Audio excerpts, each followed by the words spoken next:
I am Kanata, and I, that is we. Villages of life that stretch from sea to sea to sea. A human constellation as long as the rivers run. Kanata, Kanacha, Canadian. We are Canadian. The Kanata village is a constellation of minorities born of historical consensus, built up by technology, and held together by spiritual values that are international in scope. We evolved transcontinentally from a network of waterways to rail and now GPS and satellite. This does not trap us in a technological mindset. Our story is too broad to fit one program or platform.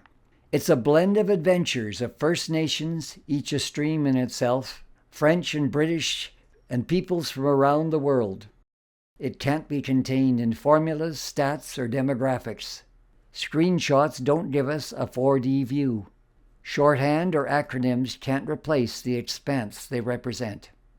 Our technologies and printouts must be subordinate to the last words of the phrase with which I began, to spiritual values, a qualitative, not quantitative perspective of a metaphysical reality. This forces us out of the realm of the literal and digital to symbolism and analogy, to archetypal stories from our many languages, cultures, and regions. These do not complicate our story, they simplify it. They are accessible to the young in an intriguing narrative, opening a porthole to the wisdom of Indigenous elders whose input is essential to our wholeness. I spent most of my 30 years in public and private education before the advent of the Internet, at a time when stories, auditory and visual, not touch the screen, were primary media. Numerical computation fails here. Higher mathematics can be useful in factoring or correlating the variables. But for those who are not mathematicians, stories and other art forms can help us infer underlying strata and stratosphere if we do not take the words and images literally. I'm going to share half a dozen snippets here of stories that show the immense wealth we have to draw on.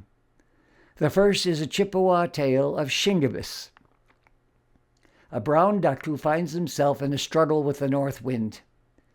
If he missed a last flight out or got otherwise distracted, we don't know.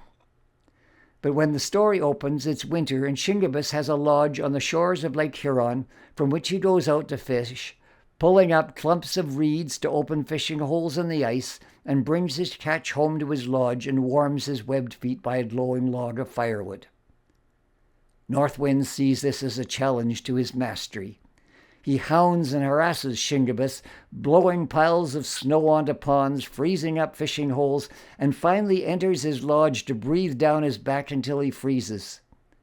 Shingibis still ventures out each day, ignoring the weather, and keeps his spirits up by singing, North wind, fierce in feature, you are still my fellow creature, blow your worst, you can't freeze me, I fear you not, and so I'm free. Being free doesn't take a tyrant. It refuses to be cowed. Profundity in a children's folktale. Next is a story within a story. It's about the Earl of Durham, sent out as Governor-General after the 1837 uprisings to find out what was going on in the Canadas and if Britain could do anything to prevent another revolution in North America. It's also about an unnamed chambermaid in the Quebec Citadel where Durham is staying and writing up his report for the Colonial Office. Late at night, the Earl falls asleep at his desk after penning the line, "They are a people without a history and a culture," in his belief that French Canadians should assimilate into English society.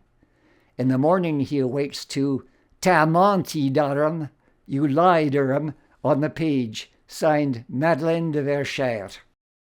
Startled yet curious, he asks the maid who brings his breakfast, "Mademoiselle, c'est qui Madeleine de Verchères?" She tells him of a 16-year-old girl 147 years before who held off a Mohawk attack, one of the hero stories celebrated in the original French lyrics to O Canada. What the fictitious chambermaid challenged still made it into Durham's report.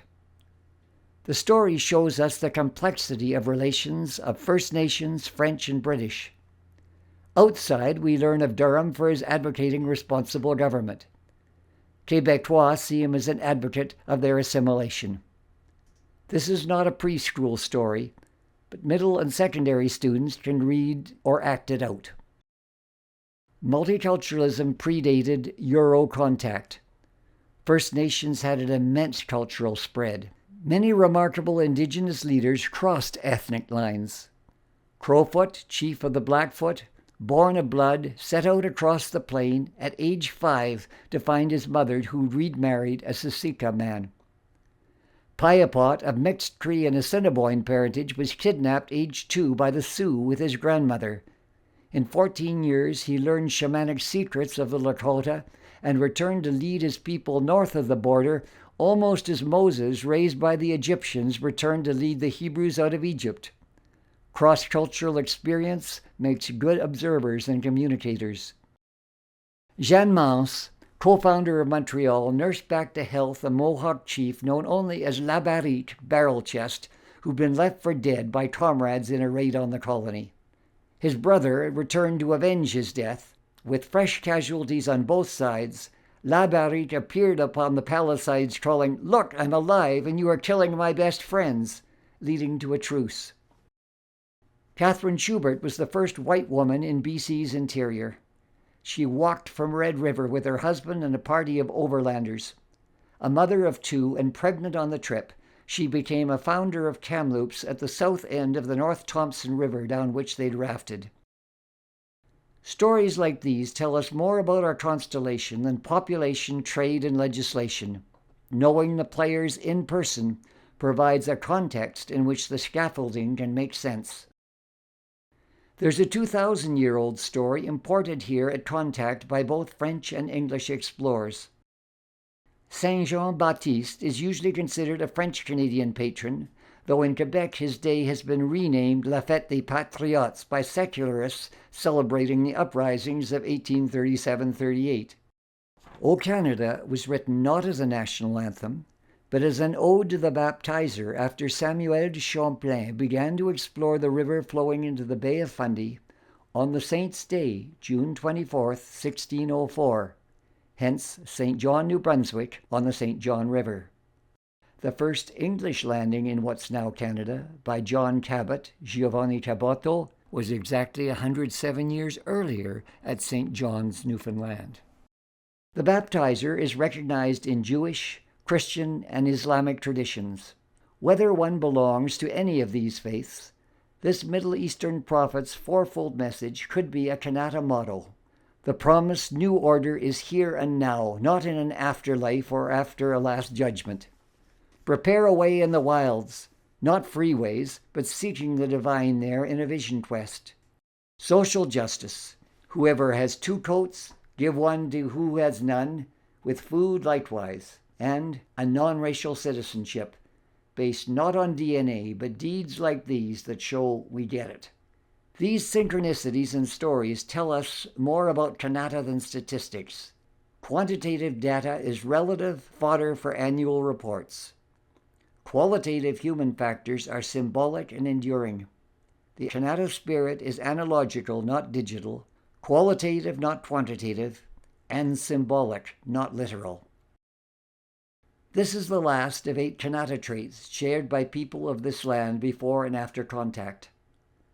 I'll revisit some in future episodes, especially connection we share in constellation and worldwide.